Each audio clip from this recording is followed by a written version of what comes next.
새 마음을 가지는 방법이라는 제목의 말씀을 가지고 2020년 첫 주 하나님 앞에 귀한 말씀 전해드리도록 하겠습니다. 홈쇼핑에서 아주 멋진 모델이 나와서 근사한 옷을 선정합니다. 특히 우리 주부님들은 그렇죠. 집에 있으면 이제 습관적으로 홈쇼핑 그런 것들 많이 틀어놓는데요. 참, 그 틀면요 꼭 사고 싶어요. 그죠? 이 쇼 호스트들이 그걸 안 사면 안 되게끔 얼마나 말을 잘하는지요. 몇 프로 세일입니다. 이 기회에 놓치면 안 됩니다. 백화점에서는 동일한 물건이 2배 금액입니다. 그러면서 옷을 입고 나와서 보세요 이러면서 얼마나 유혹을 많이 하는지 몰라요. 그래서 눈이 혹해가지고 마음이 혹해가지고 저 옷 입으면 나도 저렇게 멋있는 모습으로 될 거야. 그런 마음을 가지고 덜렁 옷을 구입합니다. 그리고 이제 옷이 도착할 날만을 하루 이틀 기다리고 있습니다. 그런데 기다리는 중에 옷이 도착해서 기쁜 마음으로 금방 옷을 뜯어서 옷을 입었는데 옷을 입고 거울 앞에 서니까 그 모양이 안 나오는 거예요. 그 핏이 안 나와요. 이유가 뭡니까? 그 몸이 아니잖아요. 그 몸이 되어야 그 핏이 나오고 그렇게 그 옷을 입었을 때 아름다움이 나오는데 또 뭐가 아니에요? 그 얼굴이 아니에요. 이 얼굴이니까 안 되는 거예요. 모델이 입은 그 새 옷을 내가 입는다고 그 새 옷만 입는다고 내가 그렇게 되어지는 건 결코 아니죠. 그 모델의 몸, 그 모델의 얼굴처럼 변화되어져야 그만큼의 새 옷을 입었을 때 효과가 있는 거예요. 여러분 원래 새롭게 이 한 해가 시작되었습니다. 새해가 되었다고 해서요 우리 모두가 다 새 사람이 되는 건 아니에요. 내 마음 안에 근본적인 변화, 내 마음 안에 근본적인 새로움들이 내 마음속에 결단되고 다짐되지 않으면 결코 새해가 되었다고 우리가 새 사람이 되는 거 아니에요. 작년과 똑같아요. 그래서 바울은 오늘 본문 22절에 뭐라고 이야기하고 있습니까? 옛사람을 벗어버리고 그리고 24절에는 뭐라고 이야기합니까? 새 사람을 입으라 그렇게 우리에게 이야기합니다. 새 옷을 입고 헌옷을 벗는 것처럼 옛사람을 벗어버리고 새 사람을 입어야 한다 그렇게 말씀하고 있는 거죠. 사실 에베소서는 1장부터 3장까지는 하나님의 은혜로 구원받은 것에 대한 풍성함이 무엇인지를 우리에게 말씀하고 있어요. 이 하나님의 은혜가 무엇입니까? 예수 그리스도를 통하여 그 십자가의 놀라우신 사랑 그것을 통하여 구원받은 우리들의 기쁨이 무엇이고 그 은혜가 무엇인지를 에베소서 1장에서 3장에 들어 바울이 설명하고 있어요. 그리고 4장부터는 뭘 이야기하는가? 하나님의 은혜를 체험한 그리스도인이라면 어떤 삶을 살아가야 되는가에 대해서 이야기를 하는 거예요. 그래서 4장 1절에 들어와서 뭐라고 시작하느냐? 너희가 부르심을 받은 일에 합당하게 행하여 그렇게 말씀하고 있는 거예요. 그러니까 너희가 하나님의 부르심을 받은 자들인데 그렇다면 그 부르심에 합당한 삶을 살아야 한다. 그렇게 이야기하는 거예요. 그 부르심에 합당한 삶이 무엇인가를 이제 4장부터 쭉 이야기를 하고 있는 것이지요. 바울은 바로 이런 그리스도인들이 살아가야 할 새로운 삶에 대한 이야기를 하는데 결론적으로 뭐라고 먼저 이야기하느냐? 너희가 그리스도인답게 살기 위해서는 옛 사람을 벗어버려야 한다. 그렇게 먼저 이야기하고 있습니다. 여러분 그렇다면 여기에서 옛 사람이란 어떤 사람을 뜻하는 것일까요? 여기서 옛 사람을 설명하면서 이방인을 등장시키고 있어요. 17절에 보시면 뭐라고 이야기합니까? 내가 이것을 말하며 주 안에서 증언하노니 이제부터 너희는 이방인이 그 마음에 허망한 것으로 행함같이 행하지 말라. 그렇게 이야기하는 거죠. 당시 이방인들은 뭐하는 사람이었어요? 이방 신들을 섬기는 그리고 헛된 망상, 헛된 세상에 빠져서 이방의 신들을 통하여 풍요와 다산을 원하는 그런 이런 마음이 많았던 사람이에요. 그러니까 그 신들 때문에 이 땅에서 자신의 삶이 풍요롭고 잘 사는 것, 그것을 추구하는 사람들이 이방인이었다라는 거죠. 그래서 바울은 이 이방인에 대한 이야기를 하면서 너희들이 생각하는 그 이방인들이 허망한 것들을 쫓는 것처럼 너희가 행해서는 안 된다. 그렇게 말씀하고 있는 거죠. 쉽게 말하면 옛사람이란 이방인처럼 허망한 것을 쫓는 사람을 이야기하는 거예요. 여러분, 바울이 말하는 옛사람을 입은 사람의 잘못은 무엇입니까? 허망한 것을 행하는 사람입니다. 옛사람이 왜 잘못됐는가? 허망한 것을 쫓아 살아갔다라는 거예요. 허망한 마음이란 쓸모없는 생각들, 잘못된 마음을 이야기하는 거예요.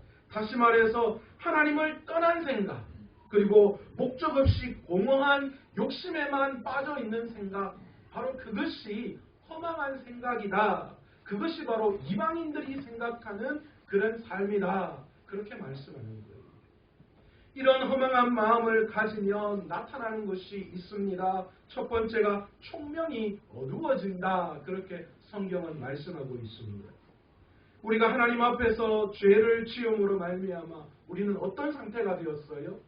하나님에게서 떠난 상태. 그러니까 다시 말해서 하나님의 총명에서 어두워진 상태. 그래서 뭡니까? 무지한 상태가 되어버린 거예요. 우매한 상태가 된 거예요. 하나님의 총명으로 살아갔던 자들이 하나님을 떠남으로 말미암아 우리는 우매한 자, 무엇이 옳고 그른지를 구분하지 못하는 삶을 살아가는 사람이 되었다라는 것이죠. 여러분, 세상을 쫓다 보면요, 세상의 허망한 것들을 쫓다 보면요, 뭐가 옳은지 뭐가 그른지가 구분이 안 돼요. 그러니까 세상 속에 가진 게 제일이다, 돈 많으면 권력 많으면 제일이다, 그런 생각을 가지게 되죠. 그래서 뭐가 나타납니까? 수단과 방법을 가리지 않고 세상의 것을 추구하려고 해요. 어떤 방법이든 상관없다는 거예요. 많이 가지면 높은 위치에 오르면 된다라는 그런 생각에 빠져버리는 거예요. 이게 뭡니까? 이게 우매한 거예요. 총명이 어두워진 걸 말합니다. 두 번째로 허망한 마음을 가지면 나타나는 게 뭡니까?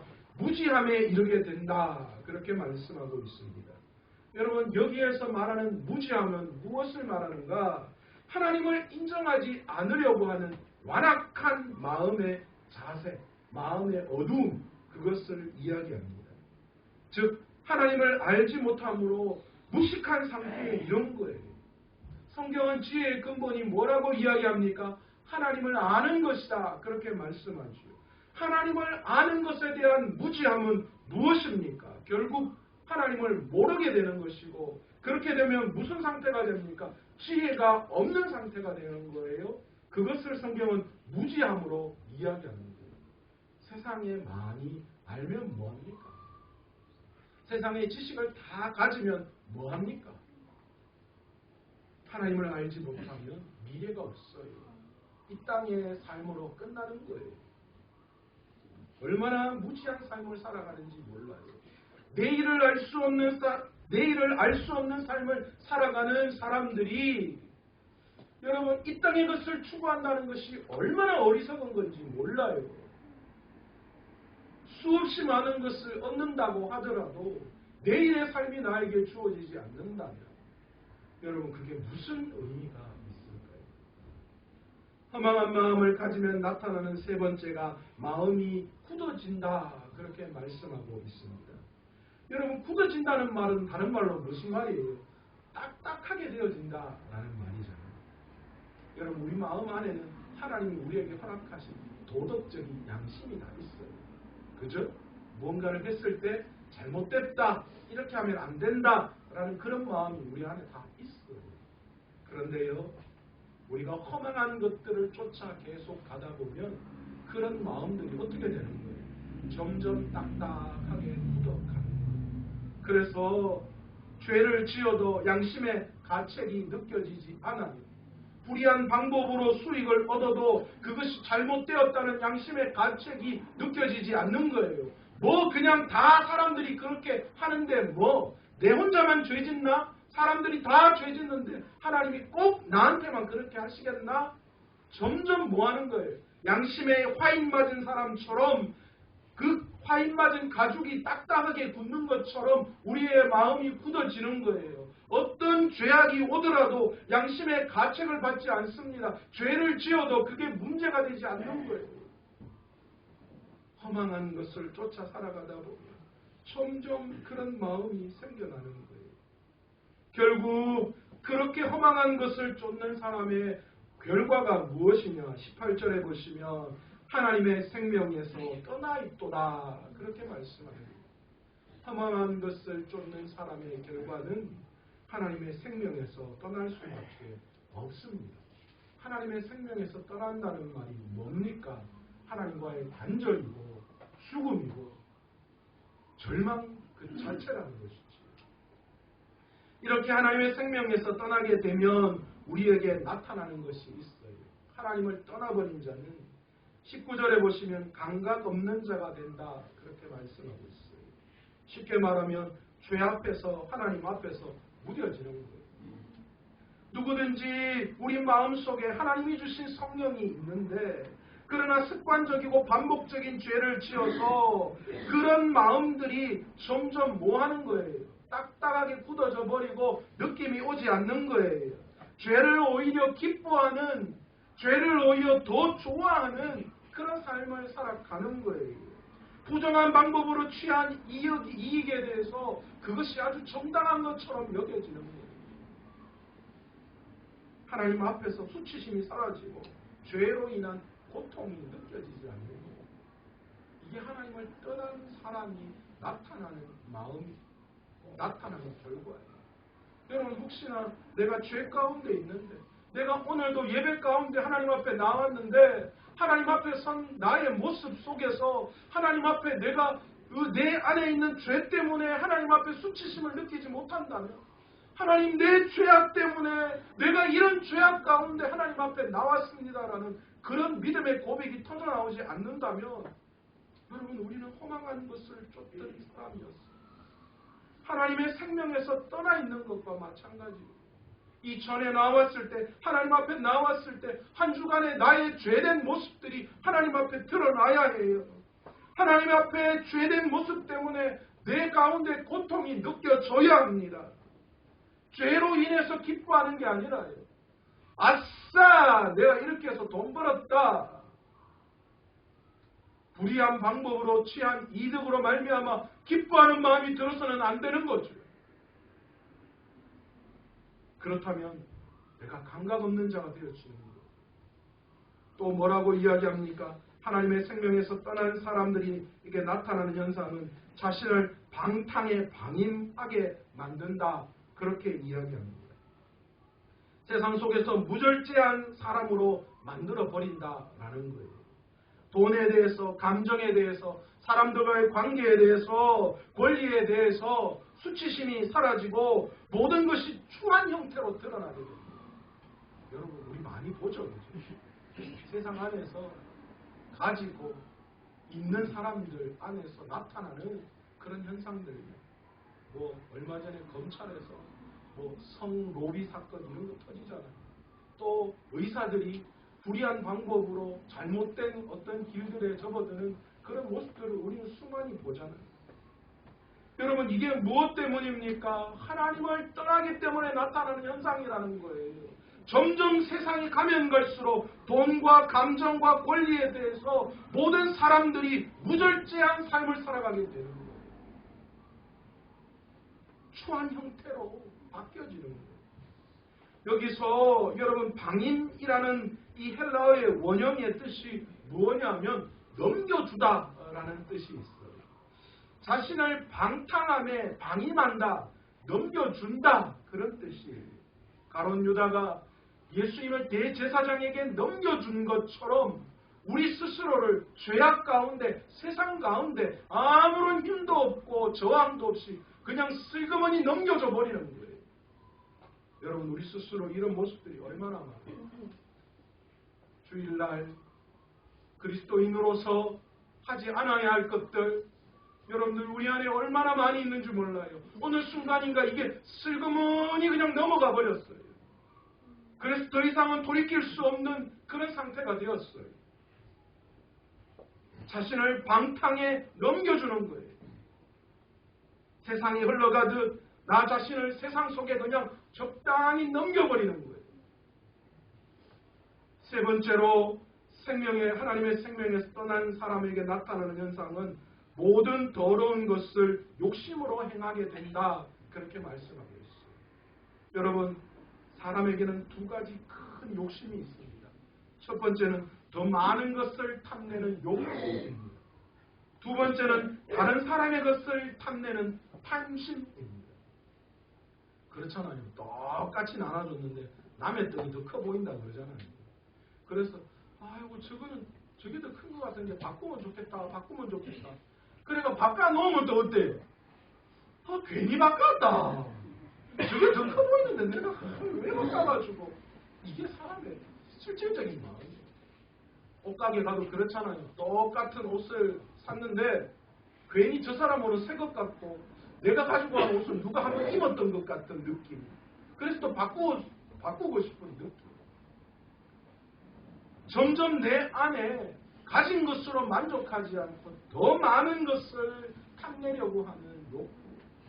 근데 여러분, 이 두 가지에 여러분 공통점이 있어요. 뭡니까? 그건 다 외부에 속한 것이다라는 거예요. 내 안에 속한 것이다. 그러니까 결국은 내가 탐내고 욕심을 내도 내 것이 될 수 있는 것이 아니라는 거예요. 그것을 가지게 되면 문제가 되는 거예요. 남의 것을 빼앗아오는 것이 되니까요. 헬라인들은 이 두 가지를 저주받은 소유욕이다. 그렇게 이야기를 합니다. 하나님을 떠나 있는 이방인들은 모든 더러운 것을 구하려고 노력하고 힘쓰고 행하는 사람들입니다. 그래서 오늘 바울이 옛사람을 여기에 비유하고 있는 거예요. 그런데 여러분, 우리 안에도 이런 모습이 얼마나 나타나는지 몰라요. 내게 주어진 것에 감사하지 못해서 정작 하나님 안에서 누려야 할 행복을 잃어버리는 경우가 너무너무 많아요. 내게 주신 것도 감사한데 내가 가지지 못하는 것 때문에 계속해서 내 스스로는 불행하다라고 생각합니다. 하나 그렇지 않나요? 1등하면 참 좋은데 내가 봤을 때 전교에 한 5등만 해도 너무너무 좋은데 5등하는 애는 1등이 보이고 또 그 학교에서 1등하면 전국이 보이고 전국은 또 뭐 다른 전 세계적으로 하는 그런 것들이 자꾸만 보이는 거예요.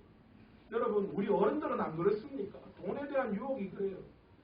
한 달에 300만 원만 받아도 너무너무 감사한 일인데 그거보다 못 받는 사람이 얼마나 많은데 300만 원 받으면 500만 원 받는 사람 부럽고 500만 원 받으면 1000만 원 받는 사람 부럽고 1000만 원 받으면 억대 연봉 그러다가는 CEO 되고 싶고 자기 마음대로 아끼지 않고 모든 것 펑펑 그냥 하고 싶은 그런 느낌이 드는 게 사실이에요.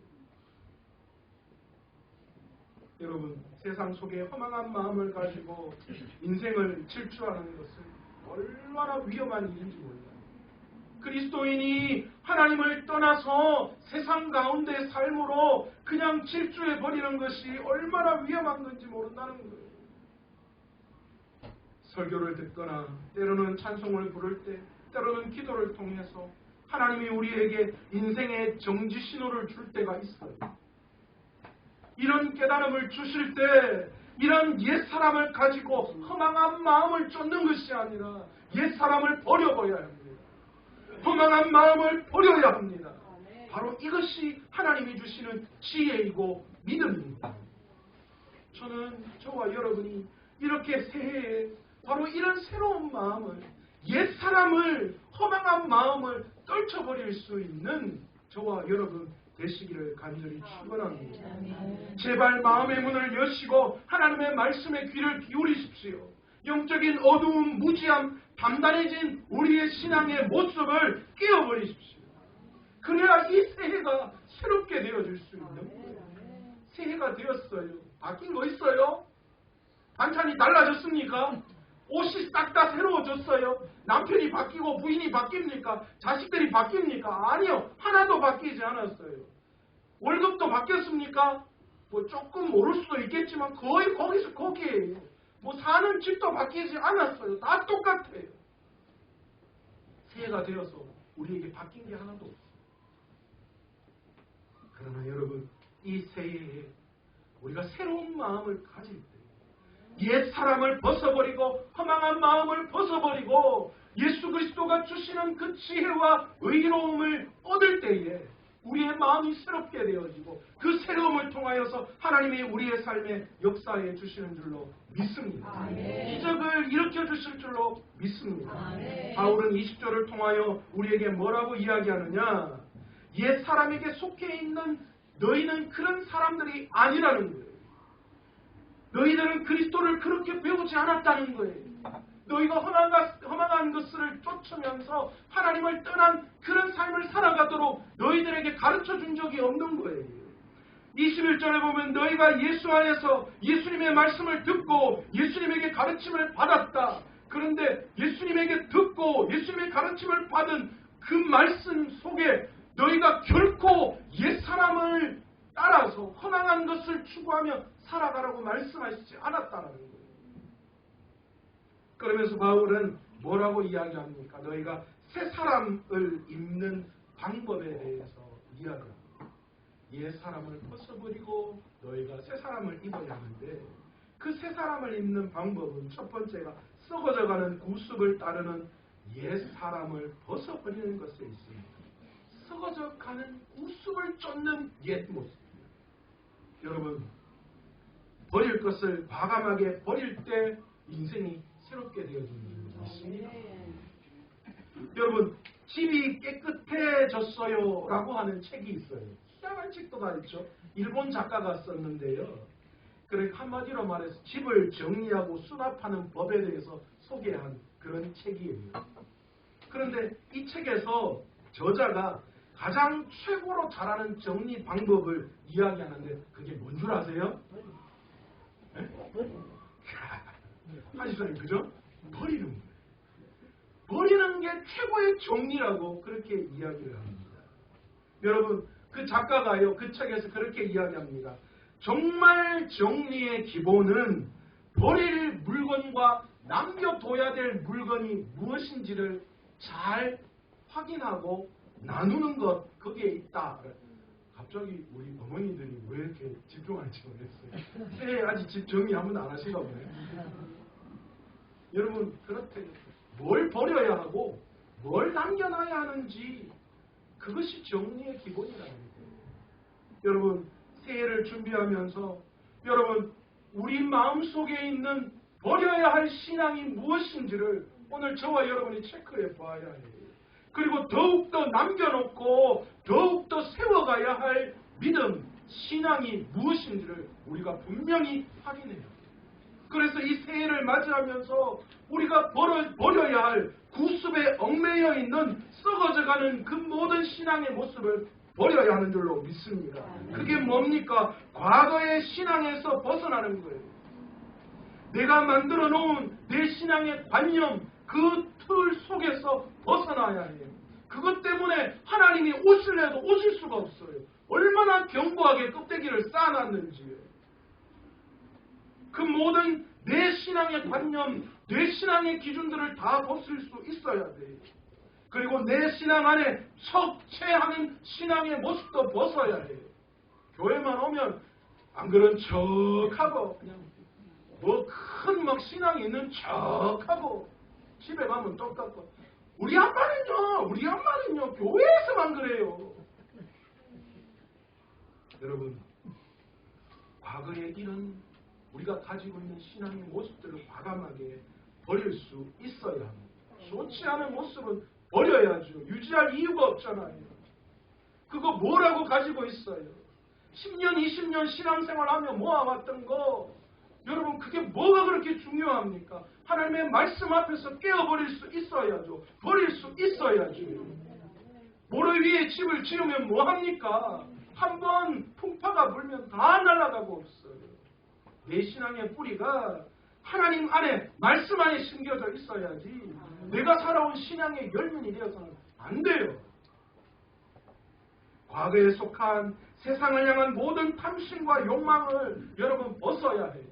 내 신앙 안에 하나님을 이용해 먹으면서 내가 이렇게 하면 하나님이 이런 거 주시겠지. 그런 마음으로 내 탐심과 탐욕을 통하여 하나님을 이용하려고 했던 그런 마음들을 다 벗어버려야 합니다. 그것은 하나님을 우상으로 만드는 것과 마찬가지예요. 두 번째로 새 사람을 입는 방법이 무엇이냐? 날마다 심령을 새롭게 하라. 그렇게 말씀합니다. 그리스도 안에서 구원의 은혜를 깨닫는 사람이라면 날마다 우리 안에 심령이 새롭게 되어져야 해요. 날마다 새롭게 되어져야죠. 우리 교회도 날마다 하나님의 말씀 안에서 새롭게 되어져야 해요. 우리도 머물러 있어서는 안 돼요. 여러분 머물러 있으면 썩어요. 썩을 수밖에 없어요. 그래서 날마다 새로움을 추구하는 거예요. 저도 마찬가지. 여러분도 마찬가지. 이쯤 됐겠지. 우리 교회도 보니까 이제 작년에 새가족 좀 오고 뭐가 좀 교회가 좀 잘 될 것 같고 하니까 아이고 요래하면 되겠지. 천만에요. 천만에요. 그런 정신 가지고 있으면 안 됩니다. 그러면 썩어요. 그러면 문제돼요. 만족하면 안 돼요. 깨어 있어야 해요. 저도 마찬가지예요. 아이고 이 정도 하면 교회가 잘 되니까 막 이렇게 하면 되겠다. 아니요. 더 애쓰고 더 노력하고 더 해야죠. 기도해야죠. 저와 여러분도 마찬가지입니다. 이렇게 해서는 안 되고요. 더 깨어서 주를 위하여 달려갈 수 있는 방법으로 날마다 새롭게 되어져야 해요. 그런데 여기서 심령이 새롭게 되어진다라는 말. 여기에서 심령은 성령을 이야기한다. 물론 그렇게 보는 학자들도 좀 있지만 그러나 여기에서 말하는 심령은 성령이라기보다도 우리들의 사상과 태도를 말합니다. 우리들 마음속에 있는 믿음에 대한 생각들과 우리 믿음의 태도들을 말하는 거예요. 여러분 새 사람을 잊기 위해서는 반드시 우리의 심령 그러니까 우리의 사상들과 생각들, 태도들이 날마다 새로워져야 한다. 어린 아이가 두 발로 걷기 위해서 애쓰고 노력하는 것처럼요. 그래서 넘어지고 쓰러지지만 날마다 일어서서 나아가는 것처럼 우리의 신앙의 삶, 우리의 신앙의 태도가 날마다 조금씩 믿음을 향하여 나아갈 수 있도록 계속해서 우리의 모습이 채찍질되어 줘야 해요. 우리의 생각들이 말씀 안에서 날마다 새롭게 되어져야 하는 거예요. 그래서 여러분 우리 안에 말씀에 입각한 가치관의 혁명, 세계관의 혁명, 내 삶의 본질적인 변화가 반드시 나타나야 한다. 그런데 이런 변화는 사실 우리 스스로는 힘들어요. 내 스스로의 모습 속에 잘 나타나지 않아요. 그래서 이 심령의 변화를 위해서 우리는 뭐 해야 해요? 끊임없이 기도해야 해요. 주님 오늘도 내가 죽습니다. 주님 오늘도 내가 깨어집니다. 주님 오늘도 내가 실패했지만 내일은 조금 다른 모습으로 나아갈 수 있도록 해달라고 끊임없이 기도하고 말씀 앞에 우리를 세울 때 성령님께서 우리를 날마다 우리의 사상과 우리의 생각, 우리의 심령을 새롭게 만들어 주시는 줄로 믿습니다. 성령의 능력을 의지해야 합니다. 주님은 할 수 있어요. 남편, 아내 바라보고 자식들 바라면서 저 귀신은 뭐하러 저거 안 잡아가고 그러나 여러분 변화됩니다. 바뀌어집니다. 성령이 하시면 돼요. 안 될 게 뭐 있어요. 그래서 우리는 그 성령의 능력을 의지하는 거예요. 절대 안 바뀔 것 같은 남편 바뀐다니까요. 정수님 그렇죠?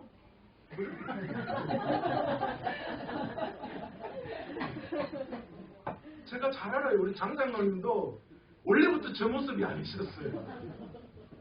그러나 믿음으로 기도하고 성령을 의지하니까 장로로 쓰임받잖아요. 우리 이장로님 변호사님 그죠? 이 뭡니까? 목회자 자녀 만나가지고 이 장로님이 장로님 되셨잖아요. 장로님 누가 알았겠어요? 안 그렇습니까? 성령이 하시면 불가능한 일이요. 저도 마찬가지예요. 저도 살아서 제가 목회자가 될 거라는 꿈에도 생각 못했어요. 그러나 성령님이 하시면 되는 거예요. 네. 성령님은 불가능한 일이 없어요. 그래서 칼빈은 늘 강단에 설 때마다 뭐라고 기도했느냐. 성령님, 오늘도 저를 도와주셔서 제가 바른 설교를 할 수 있도록 그렇게 해달라고 기도해요. 저도 저문에서 나오면 앞에 앉아서 기도하잖아요.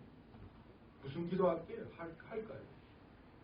성령님, 오늘도 제가 제 모습은 십자가 뒤에 감추시고 하나님이 제 앞에 행하셔서 하나님의 말씀이 오늘도 귀한 성도님들의 귀에 들려서 그냥 들리는 것으로 끝나는 것이 아니라 그의 삶이 변화되고 조금씩 나은 모습으로 나아갈 수 있도록 해달라고 그렇게 기도합니다. 그리고 예수 그리스도의 보혈로 우리의 마음이 온전하게 씻겨야 합니다. 그래야 날마다 우리의 심령이 새로워질 수 있습니다. 여러분, 주홍같이 붉은 우리의 죄는 그 어떤 표백제나 그 어떤 세탁 방법으로도 우리의 죄를 씻길 수 있는, 깨끗게 할 수 있는 방법이 없어요. 그걸 깨끗게 할 수 있는 것 오직 예수 그리스도의 보혈의 피밖에 없는 줄로 믿습니다. 그러기에 오늘 예수 그리스도를 인격적으로 만나지 않고는 날마다 심령이 새롭게 되어지는 게 있을 수가 없는 거예요. 만약 예수 그리스도를 인격적으로 만난 경험이 있는 분이 있다면 오늘 이 시간 그 첫사랑이 회복되어져야 하는 줄로 믿습니다. 처음처럼 가야 되는 줄로 믿습니다. 소주만 처음처럼 해가 뭐 그게 아니고요. 우리의 믿음이 날마다 처음처럼 주님을 인격적으로 만난 그 모습 속에서 우리의 심령이 새롭게 되어질 수 있는 거예요. 마지막 세 번째, 하나님을 따라 의와 진리의 거룩함으로 지음을 받아야 합니다. 그래야 우리가 새 사람을 입을 수 있어요. 약간 어려울 수 있는 말씀입니다. 여러분, 의와 거룩함은 사실은 기독교에서만 이야기하는 게 아니에요. 모든 종교에서 다 나타나는 거예요. 의로운 일, 세상과 구별되어지는 그 어떤 것, 이것은 모든 종교에서 나타나는 거예요. 그러나 여러분, 우리가 믿는 예수 그리스도는 우리가 믿는 예수 그리스도 안에서 이야기하는 의와 거룩함은 무엇이냐? 진리 안에서 나타나야 한다. 그렇게 말씀하는 거예요. 여기서 진리는 무엇일까요? 예수 그리스도를 의미합니다. 우리의 의와 우리의 거룩함은 예수 그리스도를 떠나서 나타나는 것이 아니라 예수 그리스도 안에 있어야 한다라는 거예요. 그분의 거룩하심, 그분의 말씀, 그분의 성품, 그분의 영향력 속에 우리가 있어야지만 그 속에서 의와 거룩함이 나타나야지만 그것이 진짜 의와 거룩함입니다. 그것이에요.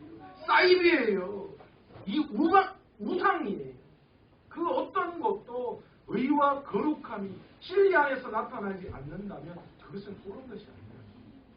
여러분, 우리가 그리스도의 십자가 앞에서 그리스도 안에서 우리의 의와 진리가 나타날 때에 그것이 바로 날마다 우리가 새롭게 되어지는 것임을 우리가 오늘 말씀을 통하여 알아야 합니다. 그래서 여러분, 예수께서는 우리에게 그렇게 말씀하셨어요. 우리의 의가 서기관과 바리새인보다 더 낫지 못하면 결단코 천국에 들어갈 수 없다. 그렇게 말씀하셨어요. 여기에서 말하는 이 서기관과 바리새인보다 더 나은 바로 의는 뭘 이야기하는 걸까요? 서기관과 바리새인들은 외식적인 의의 차원에서 하나님 앞에 의를 드렸다는 거예요. 그러나 우리의 그 의로운 모습은 그들이 이야기하는 외식적인 모습을 뛰어넘어서 뭘 이야기하는 거예요? 예수 그리스도께서 추구하는 하나님의 의가 드러나지 않는다면 결코 우리는 천국에 들어갈 수 없다. 그 말씀입니다. 외형적인 모습, 신앙의 그 어떤 모습으로는 결코 우리는 천국에 들어갈 수 없어요. 우리의 의로움은 예수 그리스도 안에서 드러나야 합니다. 우리 안에 있는 예수 그리스도를 통해서 변화된 우리의 모습을 많은 사람들 앞에서 보여줄 수 있어요. 예수 그리스도로 나타나는 의와 거룩함. 누가 봐도 저 사람은 정말 예수 믿는 사람이다 라는 거예요. 누가 봐도 마산 서문화교회 성도들은 누가 봐도 정말 예수 그리스도의 제자가 맞구나. 그런 이야기가 우리 마음속에 나타나야, 우리 모습 속에 나타나야 해요. 그게 바로 예수 그리스도 안에서 나타나는 의와 거룩함. 그래서 고린도전서 1장 30절에는 너희는 하나님으로부터 나서 그리스도 예수 안에 있고 예수는 하나님으로부터 나와서 우리에게 지혜와 의로움과 거룩함과 구속함이 됐었으니 그렇게 말씀합니다. 예수님이 우리 안에서 우리의 지혜로움과 의로움과 거룩함과 구속함이 되셨다. 그렇게 말씀하십니다. 말씀을 맺도록 하겠습니다. 마태복음 19장 16절에는 부자 청년의 비유가 나옵니다. 이 본문 부자 청년에 대한 소개가 마가복음 19장에도 누가복음 18장에도 동일하게 나오는 이야기입니다. 이 세 가지 복음서를 종합해 보면 이 부자 청년이 어떤 사람인가를 우리는 잘 알 수 있어요. 첫 번째, 젊은 사람이었어요. 그럼에도 불구하고 부자였다라는 거예요. 그리고 관리였습니다. 영향력 있는 권력 있는 사람이었어요. 그리고 율법도 너무너무 잘 지킨 사람이었음을 우리는 알 수 있어요. 그런데 거기다가 예수 그리스도 앞에 나와서 영생을 받고 싶은 마음도 있는 사람이었어요. 이런 영향력 있는 사람, 이런 부자, 지발로 예수 그리스도를 믿겠다고 나온 거예요. 우리 모두가 기다리는 사람일 수도 있어요. 이런 영향력 있는 사람이 예수 믿으면 어쩌면 큰 예수님 입장에서도 어떤 큰 도움이 될 수 있는 그런 사람이었어요. 그런데 예수님께서는 이 부자에게 뭐라고 이야기하셨습니까? 마태복음 19장 21절에 보면 내가 온전하고자 할진대 가서 내 소유를 팔아 가난한 자들에게 주라. 그리하면 하늘에서 보화가 내게 있으리라. 그리고 와서 나를 따르라 하시니 그 말을 듣고 부자 청년이 어떻게 했다고 합니까? 심히 근심하여 떠났다. 그렇게 말씀하고 있습니다. 저는 이 말씀을 묵상하면서 도저히 이해가 되지 않았어요. 아니 예수님 참 답답하다 진짜. 예수님은 전도 방법을 모르는 분이라고. 전도 폭발 훈련 좀 받고 1:1 제자 훈련 좀 받아서 전도를 어떻게 하는지 좀 아셔야 된다고. 아니 뭐 한다고 미리 돈 다 팔아가지고 예수님 옆에 놓고 따르라 하냐고. 일단 예수님 믿으라고. 일단 예수님 따라라. 그리고 제자 훈련 시키고 말씀 공부해서 직분 주고 그 다음에 네 천국 가려면 돈 많은 거 이건 안 된다. 그러니까 이거 좀 팔아가지고 해라. 그렇게 하셔도 될 건데 뭐가 그래 급해가지고. 저 같으면 그럴까. 일단 교회 오시라고. 일단 교회 와 말씀 듣고 훈련 받고 그러시다 보면 자연스럽게 그건 다 되는 거라고. 그때 결정적일 때 딱 한 방 날리시면 되는 말이에요. 예수님은 전도에는 아마추어셨어요. 그렇잖아요. 바리새인과 서기관들도 막 좋게 말 안 하고 독사의 자식들라고 그러고 천국이 가까웠으니까 예수 안 믿고 뭐하나 하고 저주를 퍼붓듯이 막 그렇게 막 외치셨던 분이에요. 왜 예수님이 이런 이야기를 부자에게 하셨을까? 예수님이 지혜가 부족하셨을까? 도대체 예수님이 의도하신 바가 무엇인가? 선한 목자의 유기성 목사님의 설교를 들으면서 그것에 대해서 조금 깨달은 바가 있습니다. 그 목사님이 이 구절을 설명하시면서 그 이야기 하시더라고요. 예수께서는 우리가 예수 믿고 구원받는 문제가 그렇게 적당하게 넘어가야 할 문제가 아니라는 것을 명확하게 우리에게 보여주는 사건입니다. 여러분, 예수 믿고 구원받는 문제가 적당한 문제가 아니에요. 우리가 예수 믿고 구원받아 그리스도인 된다는 것은 분명하고 철저한 회개가 있어야 하고요. 옛 사람을 벗어버리고 새 사람을 입는 심령의 변화가 있어야 한다. 철저히 내 안에 예수 그리스도가 살아 있어야 하는 거예요. 그것이 새 사람을 입는 그런 사람입니다. 적당히 이런 거, 미지근한 거, 물에 물 탄 듯, 술에 술 탄 듯, 이런 거 주님이 싫어하십니다. 적당히 새롭게 계획 세우고 새해가 되었으니 새롭게 되겠지. 천만에 여러분, 이 부자 청년 안에는 마음의 탐심이 있었어요. 세상을 향한 욕심, 욕망이 있었어요. 예수님은 그걸 보셨던 거예요. 그 부자 청년의 마음속에 있는 세상을 향한 탐심과 탐욕, 그것으로는 예수 그리스도를 온전히 믿는다라고 이야기할 수 없는 거예요. 그 문제가 해결되지 않으면 안 되는 거예요. 새롭게 되어진다, 새 사람이 될 수 없는 거예요. 그래서 예수님은 그 부분을 부자 청년에게 직접적으로 꼬집어서 설명합니다. 여러분, 오늘 새해 첫 주 예배를 하나님 앞에 우리가 올려드리고 있습니다. 이 새해 하나님께서는 하나님의 역사를 이끌어 나아갈 주인공을 찾고 계십니다. 새로운 일꾼을 찾으시는 이 시간에 저와 여러분이 옛 사람을 벗어버리고 새 사람을 입어 그 하나님의 역사의 주인공으로 쓰임받는 귀한 이 한 해, 이 귀한 우리에게 주어진 이 시간을 새 사람으로, 옛 사람을 벗고 새 사람으로 하나님 앞에 귀하게 쓰임받는 그런 결단을 다짐할 수 있는 저와 여러분 되시길 바랍니다. 여러분, 그렇게 될 때에 하나님께서는 올 한 해 우리 교회를 통하여 여러분의 가정을 통하여 기적을 경험하게 해 주실 줄로 믿습니다. 오늘 찬양하면서 기도의 자리로 한번 나아갔으면 좋겠습니다. 오열을 지나 하나님 품으로 주님의